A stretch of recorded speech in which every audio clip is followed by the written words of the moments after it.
வணக்கம். இது சுவாமி விவேகானந்தரின் உன்னெதிர்காலம் உன் கையில். புலனின்பங்கள் வாழ்க்கையின் குறிக்கோள் அல்ல.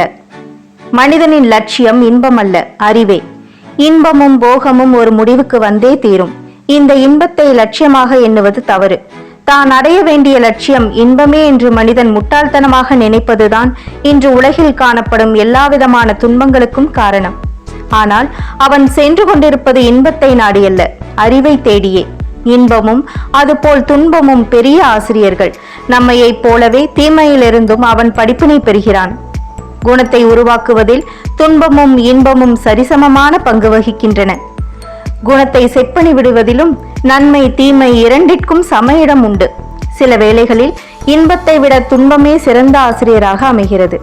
உலகம் தந்துள்ள உயர்ந்த மனிதர்களின் வாழ்வை ஆராய்ந்தோமானால் பெரும்பாலோரது வாழ்க்கை இன்பங்களை விட துன்பங்களே. செல்வத்தை விட வறுமையே அவர்களுக்கு பாடமாக அமைந்துள்ளன. புகழ்மொழிகளை விட ஏமாற்றங்களே, அடிகளே அவர்களது அக ஆற்றல்களை வெளியே கொண்டு வந்துள்ளன என்று நான் துணிந்து கூறுவேன். புலனின்பம் மனிதகுலத்தின் குறிக்கோள் அல்ல, அறிவுதான் வாழ்க்கையின் லட்சியம். மிருகம் புலன்களின் மூலம் இன்புறுவதை விட மனிதன் அறிவின் மூலம் அதிகம் இன்புறுவதை நாம் காண்கிறோம்.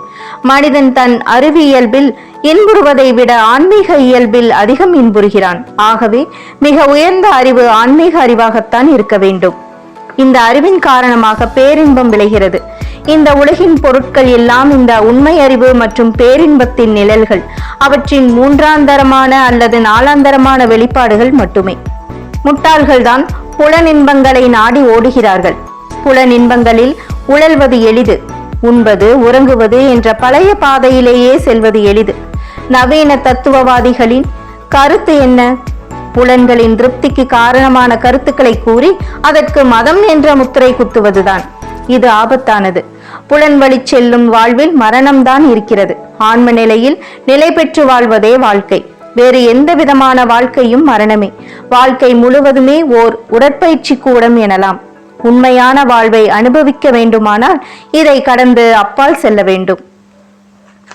எனவே புலனின்பங்கள் நமக்கு குறிக்கோள் அல்ல என்பதை நாம் உணர இது சுவாமி விவேகானந்தரின் உன் எதிர்காலம் உன் கையில். நன்றி.